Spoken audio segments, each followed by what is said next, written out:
La palabra de Dios contenida en este libro es la enseñanza que me comprometo a seguir y es la esperanza que me atrevo a confesar. Nada me impide recibirla, nadie me evitará que la haga parte de mi vida y por ningún motivo dejaré de proclamarla. Estoy aquí para leerla, oírla y vivirla diariamente. Amén. Gracias, Señor, por tu palabra preciosa que hoy abrimos para que nos bendigas, nos hables, nos des eso que necesitamos, Señor, porque tu palabra nos fortalece, nos guía, nos da dirección, hace de nosotros mejores personas y tal vez podemos, Señor, por tu poder, tu gracia, pues hacer de este mundo un lugar mejor. Y si el mundo está tan lleno de corrupción, Señor, tu iglesia, tu pueblo, un pueblo diferente, un pueblo contrastante, un pueblo que cree, un pueblo que adora, un pueblo que vive los principios y valores de tu palabra. Que así sea, Dios, te pedimos que eso hagas en nosotros. Te lo suplicamos en Cristo Jesús. Amén. Hermanos, veamos esta introducción.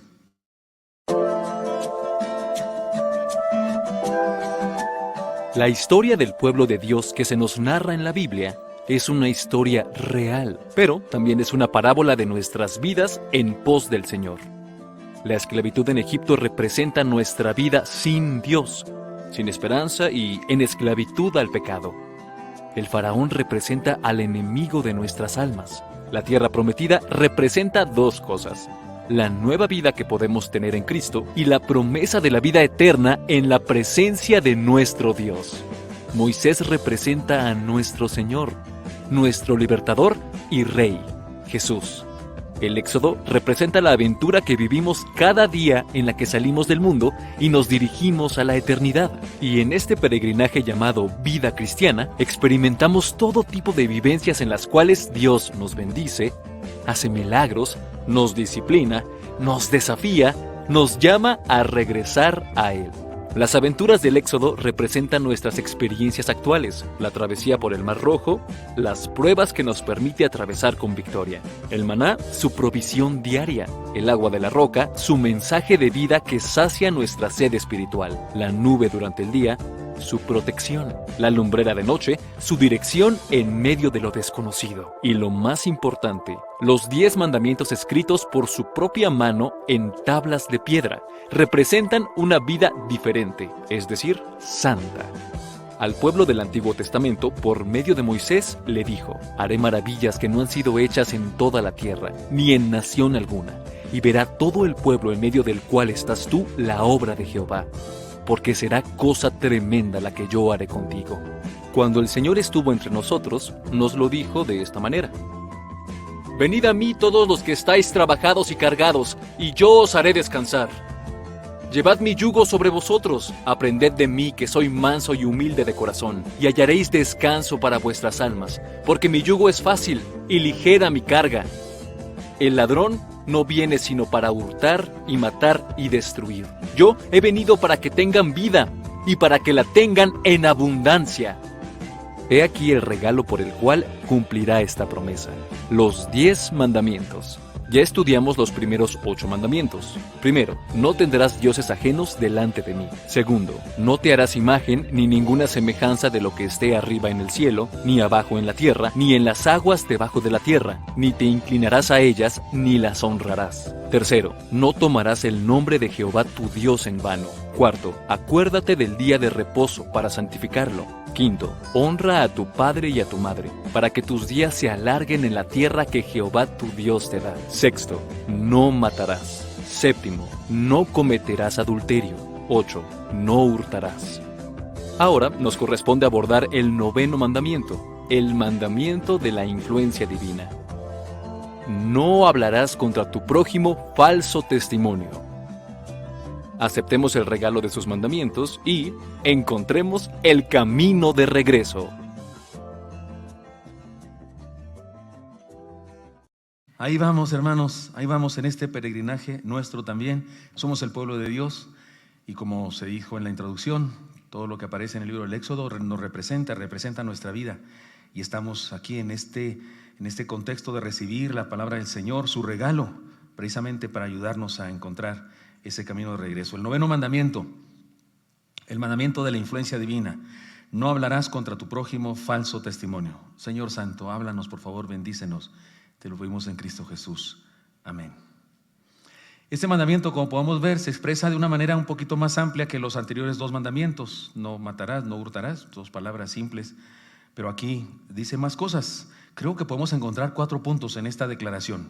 Primero, un adverbio de negación, un no, que de la semana pasada se nos dijo. Gracias, Víctor, gracias, hermano Moisés, que fueron los predicadores la semana pasada. Gracias porque me suplieron aquí y se explicó claramente. El hermano Víctor lo dijo, ese no es un no absoluto, como si dijera el Señor, de ninguna manera, por ninguna razón, bajo ninguna circunstancia. Luego viene un verbo, hablar, decir, informar, asegurar.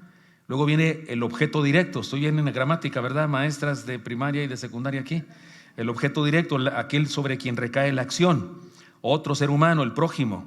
Y en este caso, en este mandamiento, se usa una expresión. Esta es la primera vez que en los mandamientos se usa la palabra prójimo, la palabra que se traduce prójimo. Pero es diferente al griego del Nuevo Testamento. Cuando el Señor Jesucristo usó la palabra prójimo, se refiere al próximo. Se refiere a una persona que está cercana a nosotros, de la cual somos responsables. Pero aquí este prójimo se refiere a cualquier persona con la que tengo algún tipo de relación, aunque no esté cerca de mí en ese momento.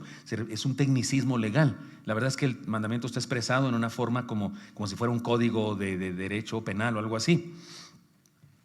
Y después de eso viene un predicado, según las reglas de la gramática.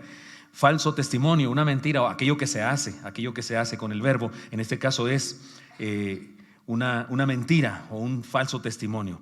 En resumen, se trata de una absoluta negación de la práctica de hablar de otro mentiras o cosas malas, intención de dañar o lo que sea.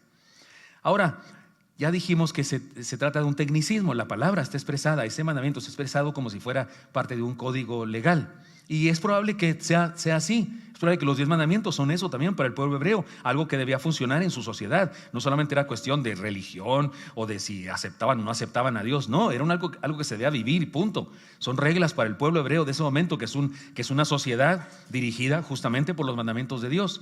Sin embargo, ustedes y yo debemos entender que no se trata solamente de un mandamiento que se acata cuando estamos ante un juez y tenemos que dar un testimonio, como cuando nos preguntan. No es el caso de nuestro país, porque en nuestro país hay juicios orales ahora, eso es muy reciente, pero los juicios regularmente son trámites y demás. Pero en Estados Unidos sí hay unos señores del jurado y no sé qué, y jura decir la verdad, toda la verdad, ¿no es cierto? Ay, usted ve yo eso y dice, para ese momento es el mandamiento. No, es un mandamiento que se expresa así, pero en realidad sirve y debe ser aplicado en toda circunstancia de nuestra vida. Por eso, para entenderlo mejor, hagamos lo que hemos hecho con otros mandamientos. Vayamos a la Biblia completa y encontremos algunos pasajes en donde se habla de ese mismo mandamiento y nos pueden ir dando luz sobre de qué se trataba.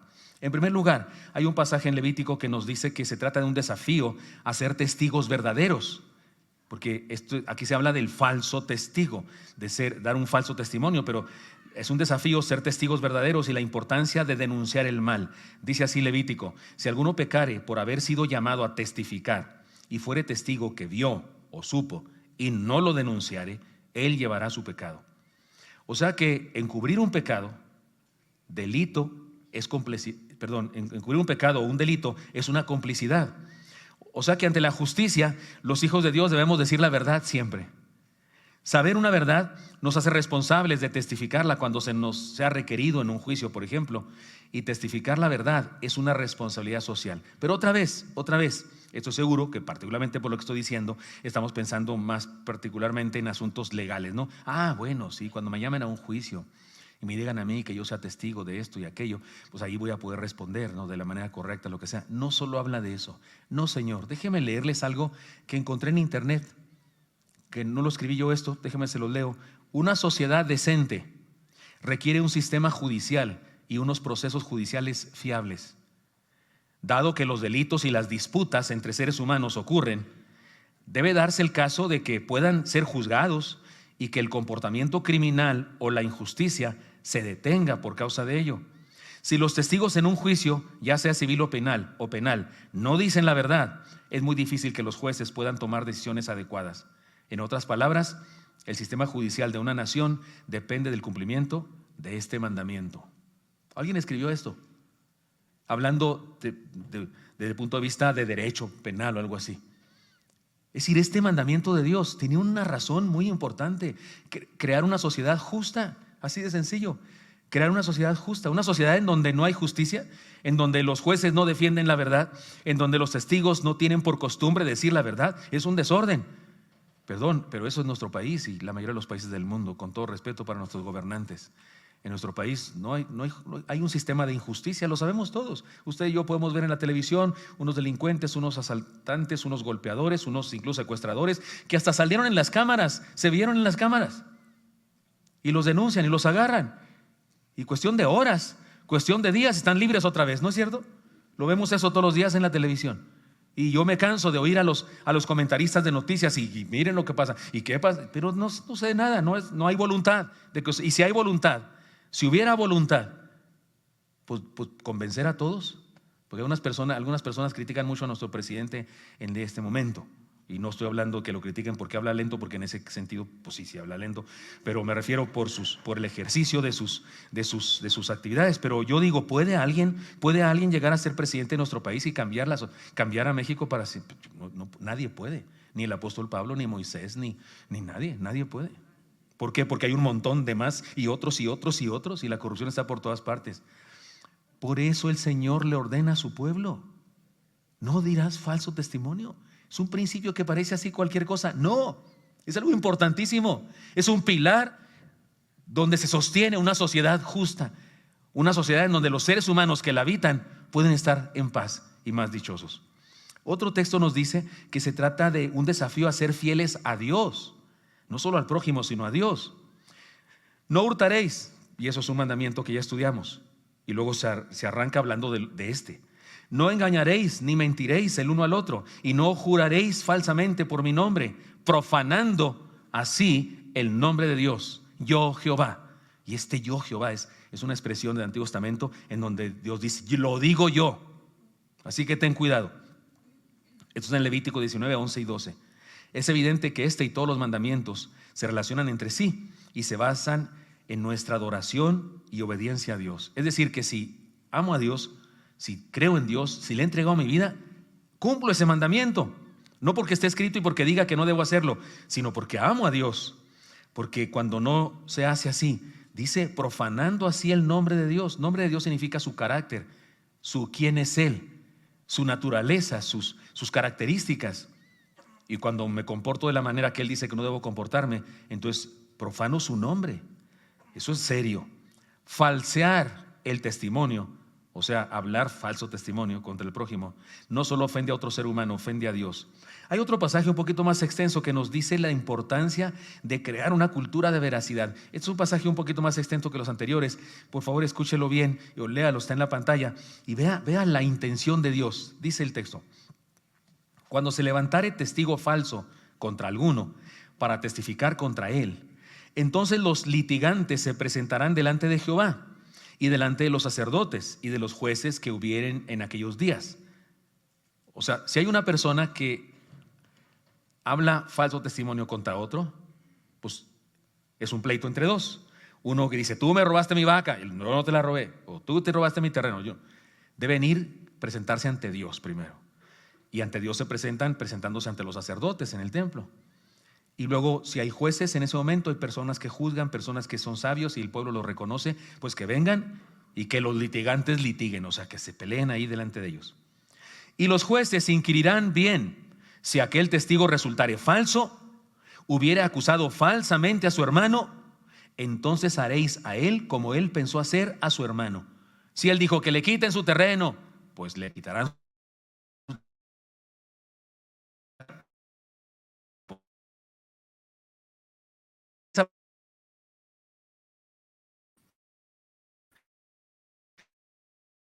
y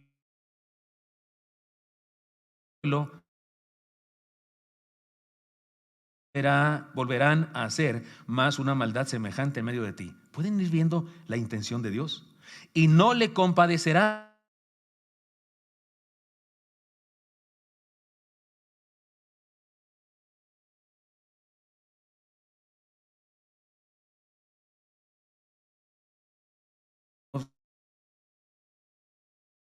por vida, ojo por ojo, diente por diente, mano por mano, pie por pie.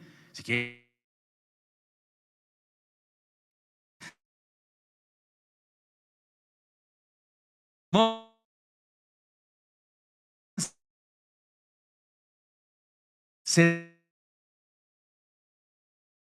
Principio de equivalencia y proporción entre la falta y el castigo. En la Biblia no aparece la palabra.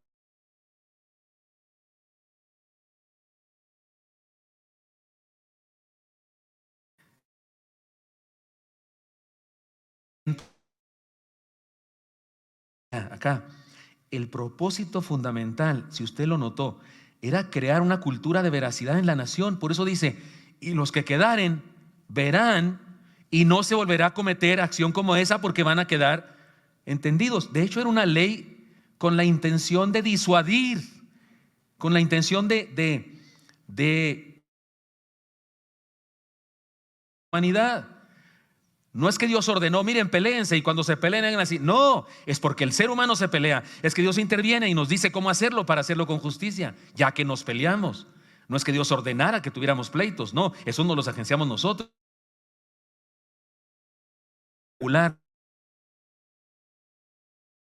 A cualquier que estoy diciendo aquí está en los códigos legales de cualquier. Estos principios de la Biblia son los que rigen a la humanidad entera, por lo menos en papel. No se cumplen muchos de ellos, pero por lo menos están escritos en papel, como leyes que deberíamos de seguir. De ser una cultura de mentira e impunidad. Esto es serio en nuestro mundo. Oíd palabra de Jehová, hijos de Israel, porque Jehová contiende con los moradores de la tierra, porque no hay verdad, ni misericordia, ni conocimiento de Dios en la tierra. Perjurar, mentir, matar, hurtar.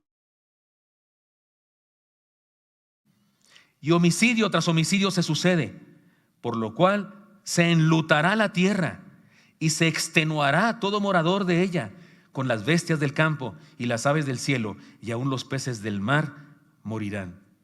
¿Qué le parece? Está serio esto, ¿no? ¿Me dan permiso de parafrasear este pasaje?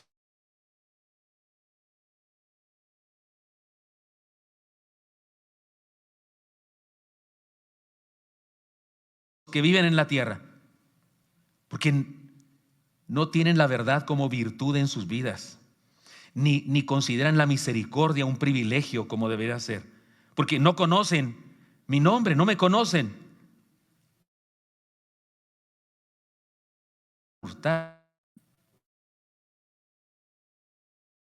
Porque parafrasearlas se convierten muy feas. Perjurar, mentir, matar, hurtar y adulterar es lo que hacen, es lo que más hace, es lo que más se vive, es tradiciones, es lo más popular. Y por causa de eso se matan unos a otros. Por causa de eso la tierra misma está triste, la tierra misma está vestida de la injusticia, hastiados de una sociedad injusta. Incluso los animales de la tierra están tristes. Es más, un día.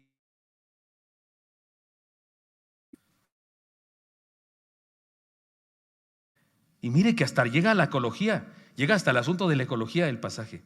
Sí, queridos hermanos, así es. Yo cuando leí este pasaje dije, ¿será un noticiero mexicano del día de hoy? Me pareció que era un noticiero de Garralda, ¿cómo se llama este Garralda o qué? Garralda, Jorge se llama. Yo pensé que era uno que era de esos, porque se parece, ¿no es cierto? Él se indigna, ¿no?, de las injusticias, y de repente hasta tiene unos abogados que no sé qué cuidan a la gente y no sé qué. Hermanos, no hay nada que destruya más rápido, no hay nada que destruya más rápido una nación que el falso testimonio y la mentira en la sociedad, y peor aún cuando esto se integra en el sistema judicial. Recuerdo una vez que hicimos un retiro de matrimonios en Acapulco, y casualmente estaba ahí un partido político, un partido de nuestro país, no voy a decir cuál, a ver si no se me sale, pero estaban ahí reunidos, no sé qué reunión tenían. Oiga, rechinaba de corrientez el asunto. No podían pasar las hermanas por ahí cerca porque ahí los varones ahí decían cosas y se les iban los ojos y no sé qué. Yo dije, y estos corrientes son los que nos pretenden dirigir en el país, y estos son los que quieren que vote por ellos. Se les notaba es más, se perdió una bolsa. ¿Se acuerdan?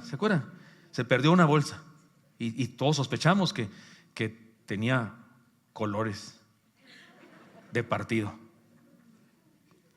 O sea, no hay nada que destruya más una nación que eso.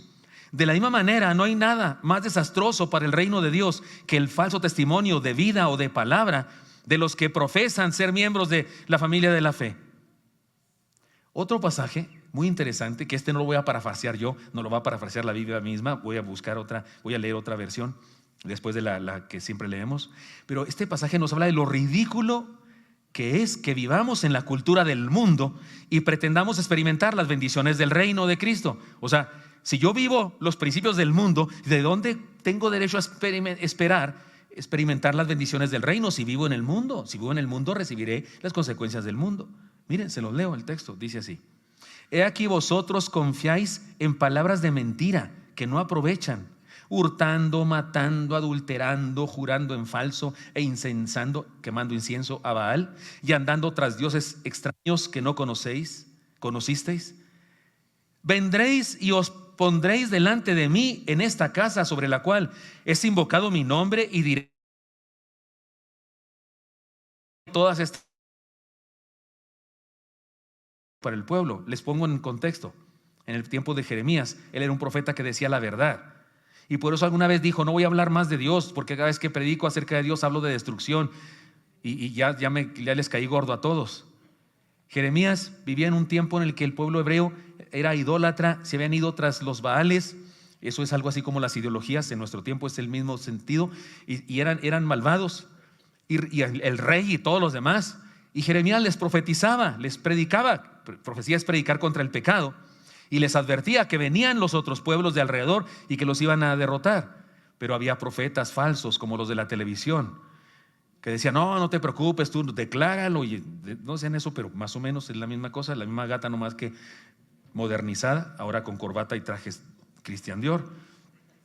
Y resulta que venían y le decían al rey: todo está bien, no te preocupes, estamos en Jerusalén, lugar santo, tierra prometida, la ciudad santa, la ciudad sagrada, tenemos el templo de Dios. ¿Qué te pasa? Nos metemos al templo y Dios nos va a salvar porque estamos aquí. Y Dios por eso les contesta esto. ¿De qué se trata? ¿Cómo creen que va a ser así? ¿Me toleran leerles la versión, la traducción, lenguaje actual? Esa no la inventé yo, este es el lenguaje actual, son otros. Cúlpenlos a ellos. Dice así: pero ustedes creen en las mentiras que les dicen y que no les sirven para nada. Ustedes roban, matan, tienen relaciones sexuales con la esposa de otro hombre, no cumplen lo que prometen, adoran al dios Baal y a otros dioses que ni conocen. Aún así vienen a este templo que es mi casa y piensan que por estar aquí están a salvo. Después salen y siguen haciendo todas esas porquerías. Así dice. Lo puse en rojo para que se notara que era otra versión. Esto es lo ridículo de pretender vivir los valores del mundo y querer que Dios me dé las bendiciones del reino. No podemos vivir de mentiras y compartir la verdad. No podemos ser parte de la cultura del falso testimonio y esperar que las ventanas de los cielos se nos abran. De hecho, esta es la intención de Dios con los 10 mandamientos para el pueblo hebreo, y es la intención de Dios con los 10 mandamientos para nosotros, que seamos un pueblo distinto, que entre nosotros actuemos de diferente manera, y no solamente entre nosotros en el sentido de nuestras relaciones, sino que nosotros actuemos de diferente manera donde quiera que estemos. Aún haciendo tratos con mundanos, nosotros deberíamos ser honestos en nuestros tratos, aunque ellos no lo sean. Un pueblo distinto, eso quería Dios, un pueblo distinto. Otro pasaje nos dice que esto es un asunto de identidad y naturaleza. Esto está triste, lo que dice este pasaje es triste. Lo leen conmigo, Proverbios 14:5, por favor. ¿Cómo dice? El testigo verdadero no mentirá, mas el testigo falso hablará mentiras. Se los traduzco, pero poniendo un ejemplo. Un perro no maulla, un gato sí maulla. ¿Captan la idea? O sea, el perro no maulla, es perro, ladra. O sea, lo más grave de hablar falso testimonio es que revela que quien lo hace porque él es falso. ¿Me expliqué? O sea, habla falso testimonio el que es falso.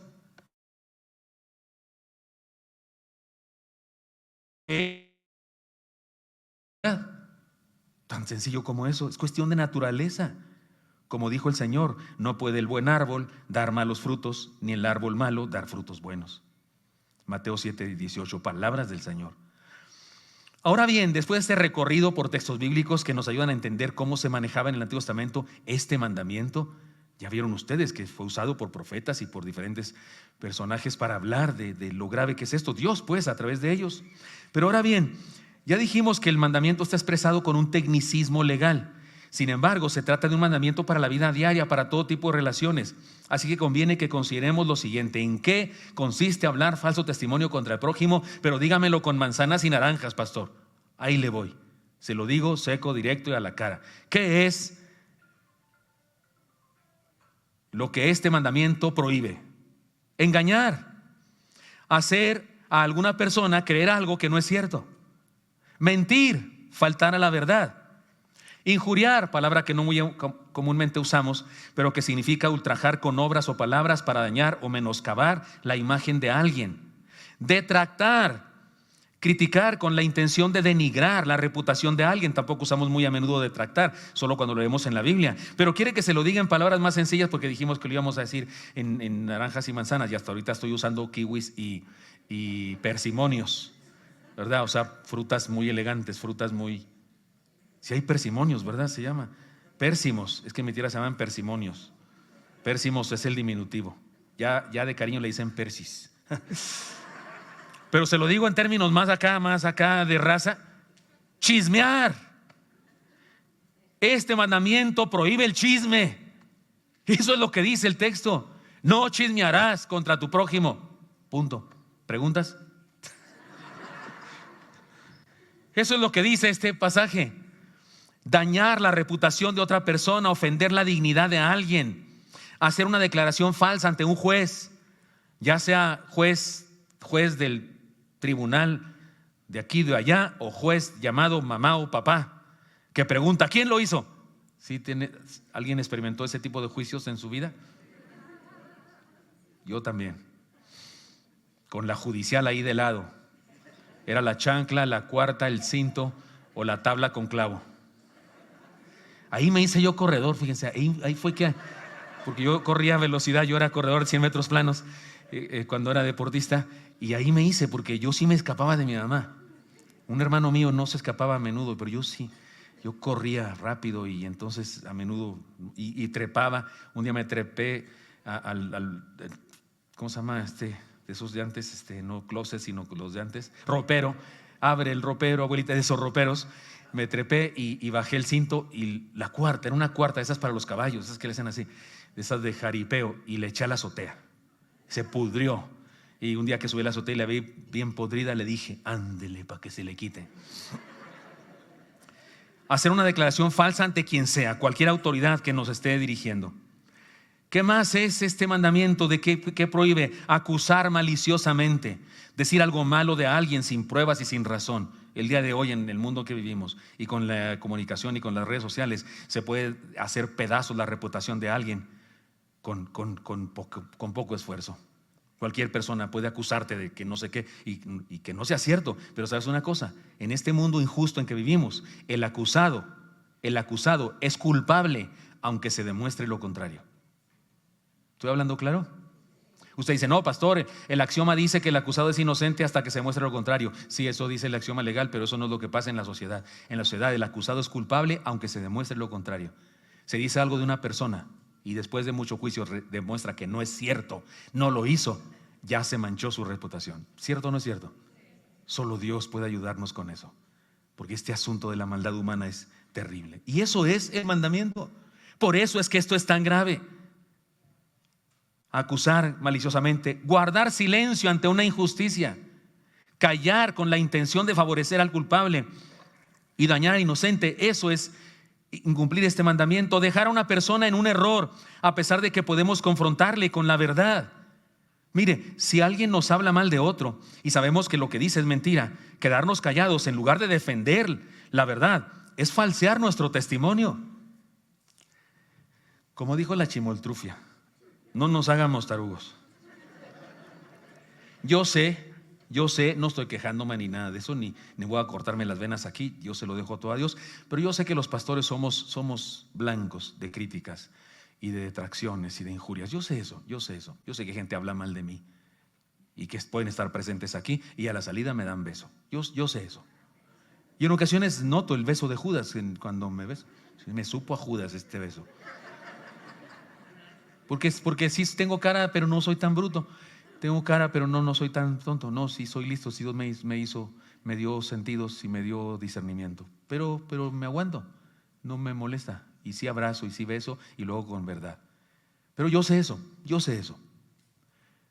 Y pues me aguanto y pido a Dios que me diga. Y sé que voy a hablar mal de mí, de mi esposa, de mis hijos. Yo sé eso. Pero no puedo hacer nada. No me corresponde defenderme. Pero tengo colaboradores cercanos. Yo en esta iglesia, para organizarnos como iglesia, a través de los años he desarrollado un tipo de liderazgo en donde he llamado a personas, los siervos principales de la iglesia, los de hace mucho tiempo, ustedes no saben, pero por años se reunieron conmigo cada semana sin falta a cenar en la casa y a estudiar la palabra de Dios juntos. Así fue el asunto. Los hice mis amigos, mis discípulos, mis compañeros, mis colaboradores, mis mentores, y se desarrolló y yo he trabajado así, y después he llamado a otros siervos y cosas así. He ido trabajando, y cuando alguien me habla mal de uno de ellos, me pongo verde. No me agrada el asunto. Y defiendo a mis colaboradores, incluso cuando el que está diciéndome un chisme tenga razón. Yo lo defiendo.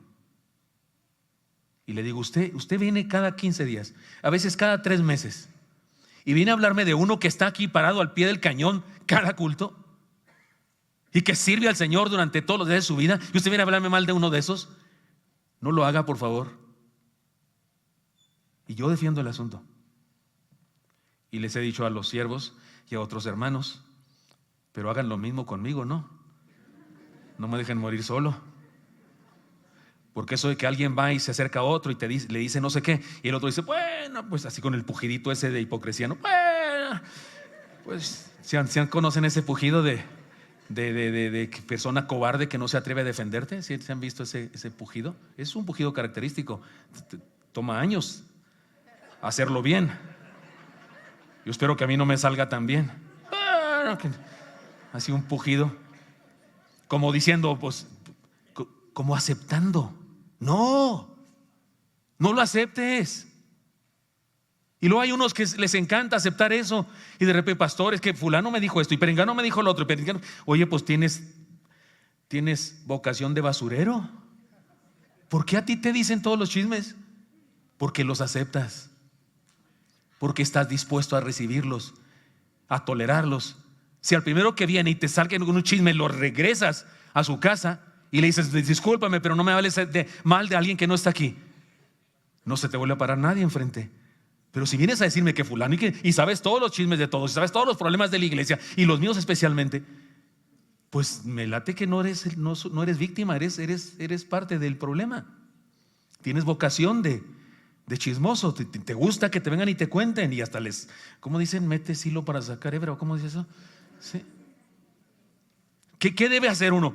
Yo le diría a cualquiera que te hablan mal de mí, o me defiendes, y si no puedes defenderme porque el que te dice una cosa tiene razón, entonces ten el valor de tú y él venir a decírmelo a mí, en mi cara. Pero no cometas la cobardía de guardar silencio y no decir nada. Porque si no es cierto lo que dice esa persona, debes defender. Y si sí es cierto, entonces ten el valor y los pantalones de ir a hablar con esa persona. Ya son 2 por lo menos.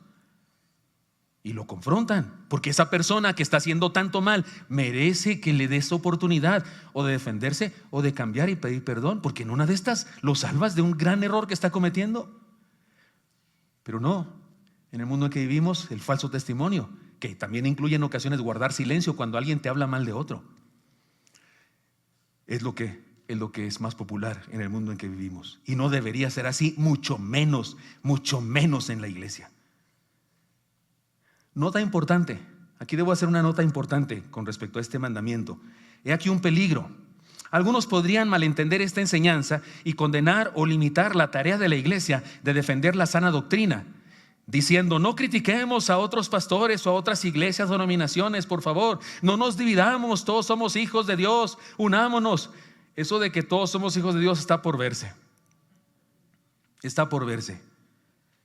Y si no me lo quiere creer, bueno, no nos olvidemos de estos textos. Lean conmigo, por favor, 1 Juan 4:1. Lo leen conmigo, está en la pantalla, como dice: Amados, no creáis a todo espíritu, sino probad los espíritus si son de Dios, porque muchos falsos profetas han salido por el mundo. Juan, no estés diciendo eso, no seas criticón, no le llames falsos profetas. Juan no está hablando de los profetas, ni siquiera había profetas, pero Juan no está hablando de los sacerdotes de la cultura grecorromana. No está hablando de los sacerdotes de Zeus o de Apolos o de Afrodita. No está hablando de esos. Cuando dice falsos profetas han salido, se refiere a cristianos, a personas que se dicen cristianas y que están predicando herejías. Y alguien le diría a Juan, ¿por qué escribes eso? No escribas eso, Juan, por favor. Es un grave error creer que todos los que se dicen cristianos enseñan la verdad. Una iglesia que deja de defender la sana doctrina está condenada a dejar de ser la iglesia del Señor. Otro ejemplo, lean conmigo Efesios 5, 10 y 11, ¿cómo dice? Comprobando lo que es agradable al Señor, y no participéis en las obras infructuosas de las tinieblas, sino más bien reprenderlas.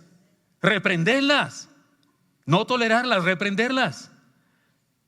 Y qué bueno que no se refiere a personas, sino a ideas, a enseñanzas perversas, reprenderlas. Somos llamados a vivir la verdad y rechazar la mentira. Tenemos un ministerio profético que consiste en denunciar y reprender las herejías. ¿Sabe que hay un error gravísimo en el mundo cristiano? El concepto profeta y el concepto profecía. La mayoría de la gente, especialmente en el mundo neocarismático, piensan que profeta es uno que dice el futuro, adivina el futuro. Eso es brujería, no es profecía.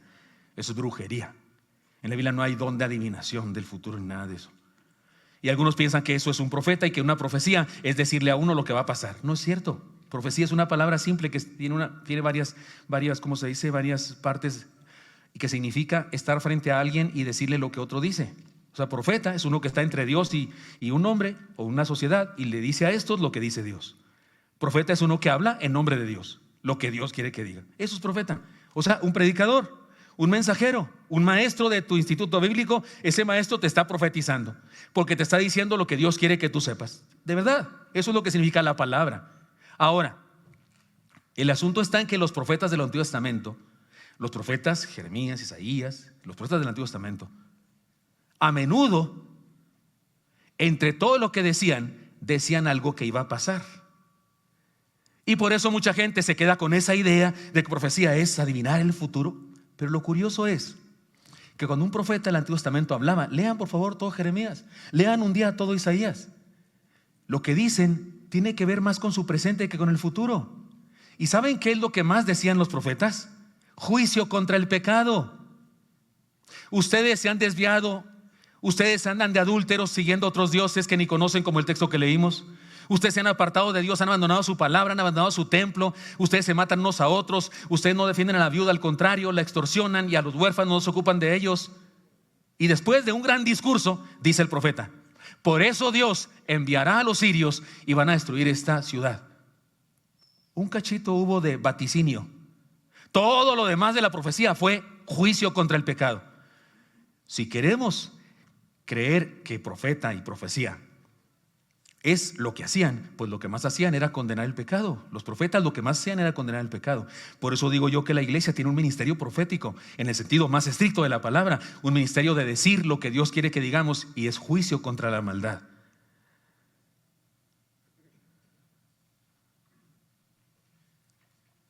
Ciertamente debemos respetar al prójimo, pero eso no incluye respetar las ideas equivocadas y las mentiras y las herejías. Dícese, no me consta porque no estaba ahí y porque no está en la Biblia, pero dícese que en alguna ocasión Juan, el discípulo amado, cuando ya era el único que quedaba vivo, era muy anciano, iba a baños públicos en el Imperio Grecorromano. Debo decirles que en el Imperio Grecorromano así se bañaba la gente regularmente. Había baños públicos en todas las ciudades de varias categorías, ¿cómo se dice? De los fifís y de los, ¿cómo se llaman los otros? De chairos. O sea, había baños para todo tipo de gente, y que Juan, y como todo ser humano, como todo varón de aquella época, iba a esos lugares a bañarse, y cuentan que un día estaba en uno de esos baños y que de pronto entra uno de sus discípulos y le dice a Juan entró, algunos dicen que era Marción, un hereje de esa época, y que le dijo: entró aquí el hereje fulano de tal. Y que Juan empezó a gritar y salió desnudo de los baños, desnudo a la calle, y diciéndole a todos: salgan de ahí porque el hereje acaba de entrar y maldición trae sobre nosotros. Ahora lo hizo como una acción profética, como señalando un pecado. Lo hizo muy fresco, eso sí. Pero no estoy diciendo que hagamos eso, ni mucho menos, pero sí estoy diciendo que sí, los apóstoles entendieron que las herejías debían rechazarse y condenarse. Y no tiene nada que ver con falsos testimonios. De hecho, sería un falso testimonio no defender la verdad. Sería un falso testimonio aceptar una herejía sin decir una palabra. Es como guardar silencio ante un juicio cuando sé lo que pasó y no lo digo. Y alguien es condenado porque yo no dije lo correcto. ¿Sí me expliqué? Entonces no me vaya a salir nadie aquí con que este mandamiento significa que no condenemos otras ideas, porque la Biblia dice que lo hagamos. He aquí los desafíos que nos presenta esta enseñanza.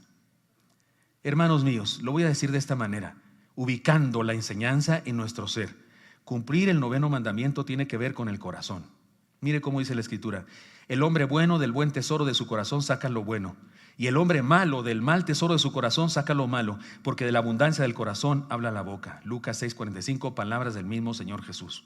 Como ya se nos dijo, hablamos lo que somos. Usted y yo hablamos lo que somos. Si ladro es porque soy perro, si maullo es porque soy gato. Si doy falso testimonio es porque soy falso. Si doy buen testimonio es porque soy hijo de Dios. El problema no está en conocer o ignorar el mandamiento. Ese no es el problema. El problema está en lo que hay en nuestro interior. El problema es lo que hay en nuestro interior. Puede haber personas muy pequeños en Cristo que no conocen los mandamientos, que no los han estudiado como lo estamos estudiando usted y yo ahora, pero cumplen este mandamiento no porque lo tienen consciente y escrito en su pared de su casa, y todos los días que salen dicen: no levantarás falso. Sí, y salen y lo hacen. No, lo cumplen porque su corazón está limpio, porque su testimonio es verdadero, de fe. Entonces el problema no es conocer o ignorar el mandamiento. El problema está en lo que hay en nuestro interior. Para vivir de acuerdo con este mandamiento debemos sanar nuestro corazón. Y acuérdense que en el Nuevo Testamento y en la Biblia, en realidad, corazón se refiere a pensamiento, se refiere al centro de nuestras ideas, el centro de nuestra voluntad. Se refiere más al pensamiento, al cerebro, que al corazón mismo. Así es que para vivir de acuerdo a este mandamiento debemos sanar nuestro corazón. Nutramos nuestra mente y corazón con la verdad de Dios. La música que escuchamos, las películas que vemos, los libros que leemos, las personas con las que nos juntamos, las pláticas que sostenemos, los temas que nos agradan, eso nos sana el corazón. Tomemos en cuenta esta palabra. Lean conmigo, por favor, Proverbios 23:7. ¿Cómo dice? Porque cuál es su pensamiento en su corazón, tal es él. Tómala. O sea, tal es él. Limpiemos nuestro corazón, nuestro pensamiento. Aquí aparecen los dos conceptos. Porque cuál es su pensamiento, su corazón, se unen eso que les acabo de decir, tal es él. Entonces, hermanos míos, cumplir el 9º mandamiento tiene que ver con nuestro corazón limpio. Dejemos que Dios limpie nuestro corazón, nutriéndonos de lo bueno. En segundo lugar, cumplir el 9º mandamiento tiene que ver con la lengua. ¿Está claro eso también? Tiene que ver con hablar. Así también la lengua es un miembro pequeño, pero se jacta de grandes cosas. He aquí cuán grande bosque enciende un pequeño fuego. Y la lengua es un fuego, un mundo de maldad. La lengua está puesta entre nuestros miembros y contamina todo el cuerpo e inflama la rueda de la creación. Y ella misma es inflamada por el infierno. Tómala. O sea que la lengua misma puede traer fuego del infierno. Imagínese usted. Y no está hablando de la lengua española, ni está hablando del músculo llamado lengua.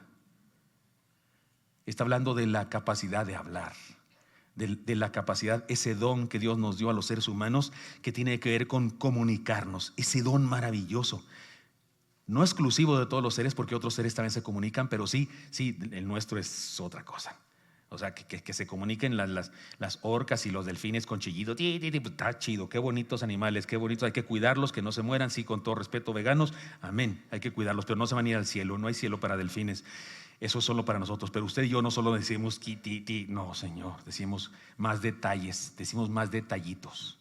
Nuestro lenguaje es impresionantemente distinto y alto. Tanto que comunica teología, que comunica a Dios. Solo nosotros tenemos acceso a eso. Y de eso estamos hablando. Somos responsables de la palabra, la comunicación, es decir, el uso de la lengua. Mire, Dios creó el universo por su palabra. Por su palabra creó el universo, dijo, sea la luz, y fue la luz. Y su palabra siempre da fruto. ¿Se acuerdan? Hasta lo cantamos, ¿no? La ley de Jehová es perfecta, que convierte el alma. ¿Sí se saben todos eso? Deseables son más que el oro y más que mucho oro afinado y dulce más que la miel. Su palabra. Y otro pasaje dice que su palabra nunca viene al vacío, o sea, da frutos. Así que nuestra palabra sea usada para mal, oiga, es exactamente el lado opuesto de Dios. Es el lado oscuro. Mis pequeños padawanes, si no ven la Liga de las Galaxias no saben qué estoy diciendo.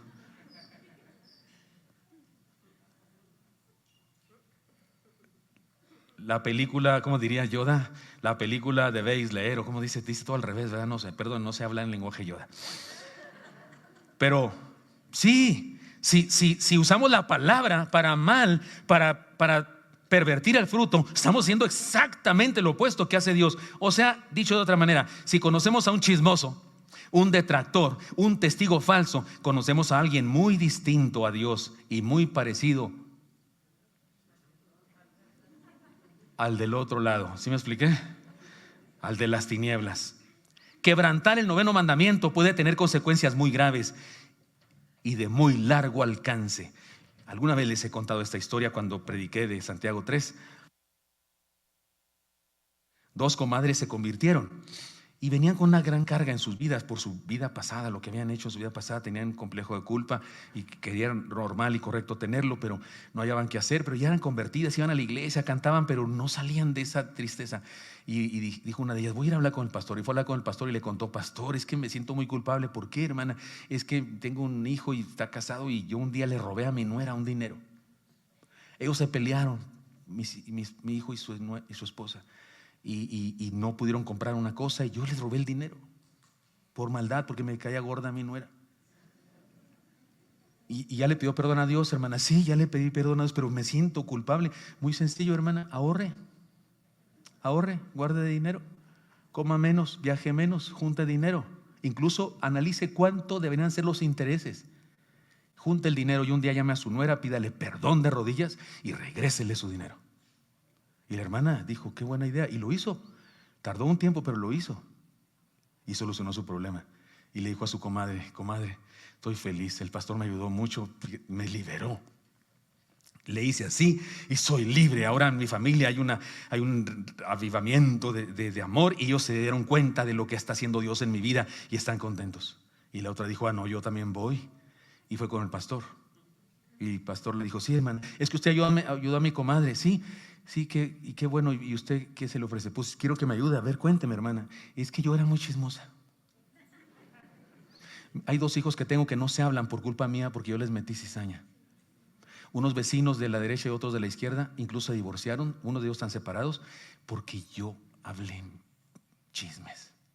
Varias personas que conozco de mi familia misma han tenido problemas por las cosas que yo llevaba y traía.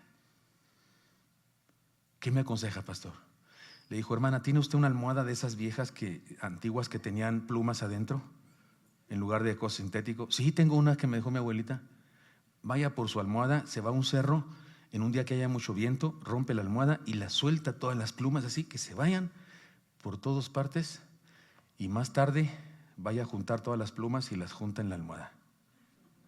Y la hermana dijo: es imposible, pastor. También es imposible que yo le diga algo que usted haga para solucionar el problema. Hay pecados que podemos solucionar las consecuencias haciendo algo, pero lo que usted hacía no tiene manera. Solo Dios. Pídale perdón a Dios de rodillas y pídale a Dios que bendiga a esas personas que usted maldijo con sus palabras, y pídale a Dios que haga un milagro en ellos para que las consecuencias sean menores. Tal vez es imposible que no sean, y usted solo debe confiar en la gracia de Dios, que perdona a todos, para seguir adelante. No es cosa simple este mandamiento. No hablarás falso testimonio. No es cosa simple, es serio. Puede ser el origen de guerras, puede ser el origen de la destrucción de una familia. Lo ha sido seguramente en la historia de la humanidad. 2 cosas indispensables para cumplir este mandamiento: llenar nuestro corazón, nuestra mente del amor y la palabra de Dios, y establecernos principios y valores para nuestro uso de la lengua. un código de ética del uso de no diré esto. No hablaré con la intención de dañar la reputación de alguien. Si alguien me habla mal de otro, lo detendré y le diré que no quiero escuchar eso. Y si yo sé que lo que está diciendo es mentira, le explicaré que es mentira. Y le daré mis buenas opiniones sobre esa persona de la que está hablando mal. Cosas que debemos decidir. Porque, hermanos míos, cumplir el mandamiento, el 9º mandamiento tiene que ver con la lengua. Y por último, tengo un desafío a cumplir el 9º mandamiento. Como hemos dicho y hemos aprendido ya en la Biblia, se nos confirma que hablar mal testimonio contra prójimo es grave, es serio. Para finalizar, podemos dar 2 razones, 2 fundamentos por los que sin falta deberíamos cumplir este mandamiento. Primera razón, porque es uno de los 10 mandamientos de Dios, punto. Dios lo mandó, lo ordenó, y no lo ordenó solamente porque no tenía nada que hacer y dijo, ¿qué escribiré aquí para que sean infelices los seres humanos y no puedan hacer eso? No, Señor, Él dictó ese mandamiento porque sabe que ese mandamiento nos genera, si lo cumplimos, una sociedad justa, unas relaciones interpersonales sanas. Así es que no solamente es un mandamiento, ¿sabe qué también es? ¿Sabe qué también es? Estos mandamientos expresan con claridad y contundencia la voluntad de Dios. Y en este caso se trata de la prohibición de algo que Dios aborrece. Dios lo aborrece. Le causa náuseas. Violar es que violemos este mandamiento. Mire cómo dice Proverbios 6, 16 al 19. 6 cosas aborrece Jehová. Por favor, ¿me pueden ayudar a leer cada vez que vaya yo a una parte del pasaje donde esté subrayado? ¿Lo leen conmigo lo subrayado, por favor? Dice, 6 cosas aborrece Jehová, y aún 7 abomina su alma: los ojos altivos, la lengua mentirosa, las manos derramadoras de sangre inocente, el corazón que maquina pensamientos inicuos, los pies presurosos para correr al mal, el testigo falso que habla mentiras, y el que siembra discordia entre hermanos. 3 de estas 7 acciones son directamente el mandamiento, o sea, el pecado que el mandamiento trata de prohibir, y las otras 4 se relacionan también con él, porque el pensamiento inicuos tiene que ver con el falso testimonio y todo lo demás también. Y conste que en esta lista está el asesinato. O sea que el Señor pone en el mismo nivel estos pecados. Conclusión: debemos obedecer este mandamiento porque Dios aborrece que hablemos falso testimonio, y punto. Segunda razón y última, ¿por qué debemos cumplir este mandamiento? Porque Dios quiere que demos siempre un buen testimonio ante el prójimo. Si somos seguidores de Dios, entonces también somos llamados a testificar.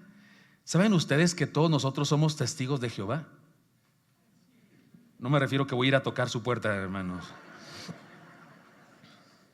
con mi esposa así de falda larga y todos juntos, una mochilita y libros, atalaya. No estoy hablando de eso. Pero todos somos de Jehová. De ellos sacaron su nombre de este texto. Mire cómo dice Isaías: vosotros sois mis testigos, dice Jehová, y mi siervo que yo escogí para que me conozcáis y creáis y entendáis que yo mismo soy. Antes de mí no fue formado Dios, ni lo será después de mí. Yo Jehová, y fuera de mí no hay quien salve. Yo anuncié y salvé e hice oír, y no hubo entre vosotros Dios ajeno. Vosotros pues sois mis testigos, dice Jehová, que yo soy Dios. Isaías 43, 10 al 12. Es como un doctor que es famoso porque es certero en sus medicamentos y ayuda a que las personas sanen. Y cada persona sanada es testigo de que es un buen doctor. Eso dice Dios aquí. Ustedes son mis testigos porque está lleno de dioses el mundo, que ninguno de ellos es verdadero. Ni antes de mí ni después de mí hay Dios verdadero. Yo soy Dios, yo Jehová. Dice otra vez esa frase: yo soy Dios y ustedes son mis testigos. Y deben vivir como tales. O sea, dar o hablar testimonio es dar a conocer una verdad que conocemos de primera mano. Como dije hace rato, sí dije lo de mi celiaquía, que yo no puedo ser testigo. No dije eso, no conté aquí eso. Yo puedo ser testigo de ser diabético porque soy diabético. Soy testigo de eso. Soy testigo de que sí se puede esforzarse para no tomar refresco, no comer muchos carbohidratos. Soy testigo de cómo se vive para ser celíaco. Yo no puedo comer gluten, ustedes saben, celíaco. Soy testigo de eso. Cuesta un ojo de la cara. ¿Cuánto les cuesta a ustedes un bolillo, hermanos? Un bolillo. 3 pesos. A mí un pan más chiquito que un bolillo me cuesta 37 pesos. Más chiquito que un bolillo. ¿Verdad, hermana? Usted también es como yo, ¿verdad, hermana? Tocayos. Y luego usted parte su bolillo y le saca el migajón. No, hombre, ¿yo qué le voy a sacar? 28 pesos a mi pan. No me quedan 7.50 de pan. No, es más, me estoy comiendo mi torta de pan sin gluten. Se me cae una migaja, la levanto, son 3 pesos. 37 pesos cuesta, depende de dónde lo compre, pues, pero cuesta un dineral. Soy testigo de eso. Pero usted me dice, pastor, ¿puede testificarnos acerca de cómo se vive teniendo Parkinson? Le digo, no puedo, porque no tengo Parkinson. Bendito sea Dios. No tengo esa enfermedad. Alguien que tiene esa enfermedad nos puede contar cómo se vive, cómo se sufre. Hay un joven, el que tiene cara de eterno joven, el de Volver al Futuro. ¿Cómo se llama ese? Fox. Ese tiene Parkinson, ¿verdad? Ya casi ni puede controlarse. Él nos puede testificar de cómo se vive así, pero yo no tengo. Pero soy testigo de Dios. Eso sí lo puedo hacer. ¡Qué bendición! Eso sí lo puedo hacer. Y pido a Dios tener el privilegio de que cuando Dios quiere mostrarle a otra persona quién es Él, me pueda usar como usó a Abraham, Isaac y Jacob con Moisés. Porque cuando Moisés fue a hablar con Dios ahí en el monte Horeb y la zarza y todo aquello, como Moisés había estudiado en Egipto y había sido contaminado con todas las ideas de los dioses y demás, Moisés no sabía quién era ese Dios y que le hablaba, y Dios le dice: yo soy el de tus padres y soy el Dios de Abraham, de Isaac y de Jacob. ¿Sabe qué? Yo imagino a Moisés poniendo cara de Juat cada vez que decía: yo soy el Dios de Abraham, el Dios de Isaac, el Dios de Jacob. El Dios de Abraham, el Dios que se cree por la fe. El Dios de Isaac, el Dios que cumple sus promesas. El Dios de Jacob, el Dios que transforma vidas. Estoy seguro que Moisés, después de oír eso, quedó impresionado. Ya sé quién eres. Dios mío, ¿con quién estoy hablando? Ya sé quién eres. Que usted y yo seamos testigos cada día y que otras personas conozcan quién es Él, porque nosotros somos testigos de quién es Él. Qué interesante. Y lo interesante es que la palabra testimonio o testigo viene de la palabra griega. En el griego se usa la palabra mártir. ¿Qué es un mártir? Un testigo. Una persona que está dispuesta a decir la verdad aunque le cueste la vida. Fuimos llamados a dar testimonio de nuestra fe. Nuestro buen testimonio entonces debe anunciar que hay un solo Dios y Salvador. Cuando yo vivo conforme a los mandamientos de Dios, estoy anunciando, estoy testificando que hay un Dios verdadero. Cuando damos falso testimonio, estoy ocultando la verdad, estamos ocultando la verdad de Dios. ¿Es serio entonces el hablar falso testimonio contra el prójimo? Cuando somos honorables, veraces, fieles a la verdad, somos testigos de Dios. Para terminar, déjenme les cuento.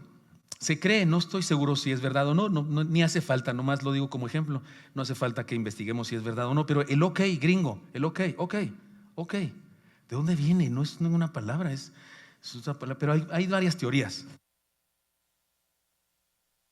Una de estas teorías, que algunos dicen que es absurda, pero es una teoría, dicen que significa 0 muertos, 0 killer. ¿Cómo les fue a los soldados? 0K, o sea, 0 petateado. ¿Cómo se dice eso? Sin bajas. ¿Se dice así?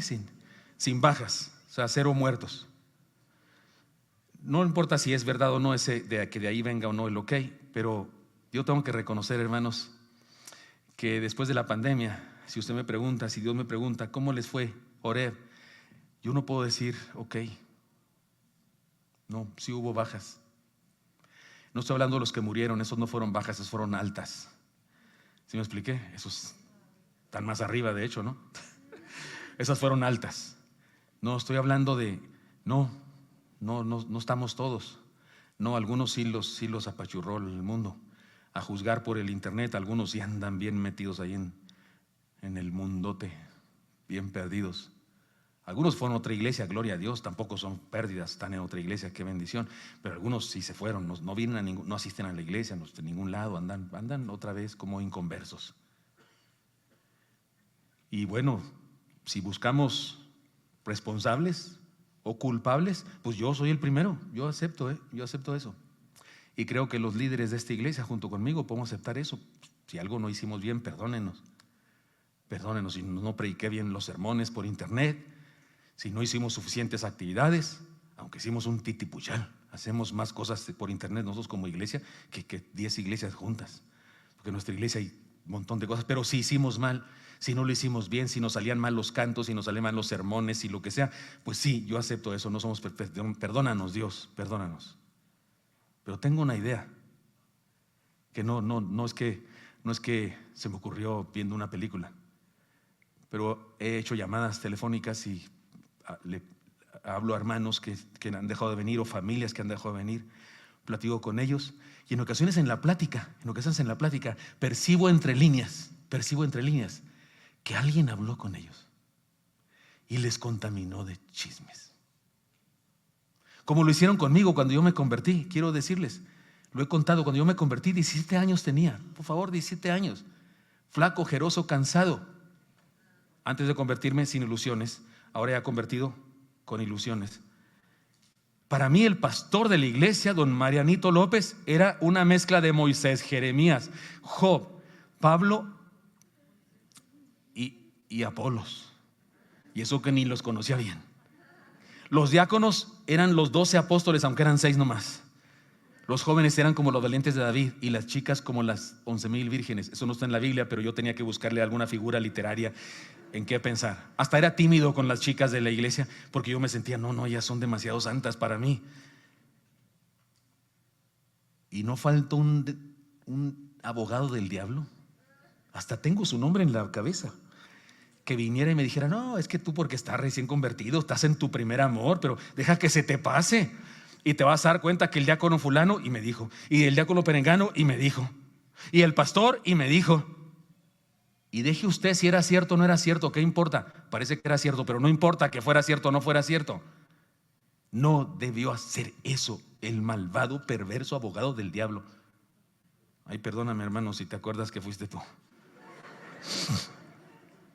No puede ser eso.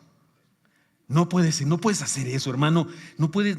Esto es violar este mandamiento de Dios. ¿Con qué derecho hacemos eso? Contaminamos a otras personas, les sembramos dudas. No, es que yo me he dado cuenta. No, es que yo esto, con el pujido ese de hipócrita que tenemos. No, es que no puedes hacer eso, hermano. Por favor, ¿a quién estás defendiendo? ¿En qué reino estás? Porque ese es fuego amigo. Fuimos llamados a dar buen testimonio.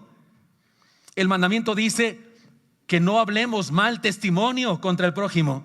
Fuimos llamados a ser personas que dan buen testimonio de Dios. Cuando seguimos los mandamientos, damos buen testimonio de quién es Dios.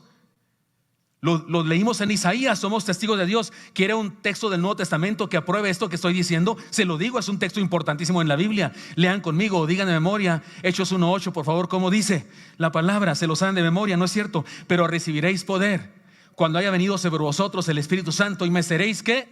Testigos. ¿En dónde?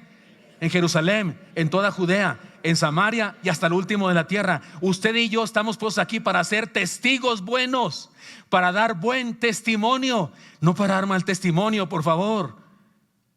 Si alguien me dice, es que los jóvenes que no, nomás entre ellos y que sus bolitas, no le apruebes ese comentario. Dile, pero aquí están reunidos y le cantan al Señor y le sirven y van a las misiones, aquí están reunidos. ¿Por qué los criticas tú que ni siquiera vienes? O usted que es adulto, aquí están los jóvenes. Qué bendición que estén aquí y que estén celebrando al Señor. ¿Por qué tenemos que buscarle la cosa fea? Somos llamados a ser testigos de lo bueno. Por eso insisto, demos buen testimonio y cumplamos esta palabra y me seréis testigos hasta lo último de la tierra. Este mandamiento se obedece cuando respetamos al prójimo y jamás intentamos dañar su reputación con detracciones, injurias y mentiras. Y este mandamiento se incumple, se quebranta cuando intencionalmente chismeamos, detractamos y dañamos la reputación de otros. aceptemos el regalo de sus mandamientos y encontremos el camino de regreso, porque el Señor nos los dio precisamente para que vivamos en la tierra prometida de una vida cristiana sana y aspiremos entonces a la tierra prometida de la vida eterna con Él en los cielos. Señor Santo, te doy gracias porque me has permiso compartir con los hermanos esta palabra. Te pido, Dios, que más allá de lo que nos has dicho, Señor, tu Santo Espíritu haga que en nuestro corazón penetre tu palabra, Señor, y dé fruto. Y haz de nosotros una comunidad, Señor, que donde quiera que estemos, cuando estamos juntos y cuando estamos esparcidos, vivamos tus mandamientos. Y de esa manera, Señor, sembremos semillas de bondad, semillas de honradez, semillas de veracidad, semillas de justicia, en lugar de contaminarnos con este mundo injusto en que vivimos. Úsanos, Dios, por favor, para hacer un mundo mejor. Nos ponemos en tus manos, en Cristo Jesús. Amén.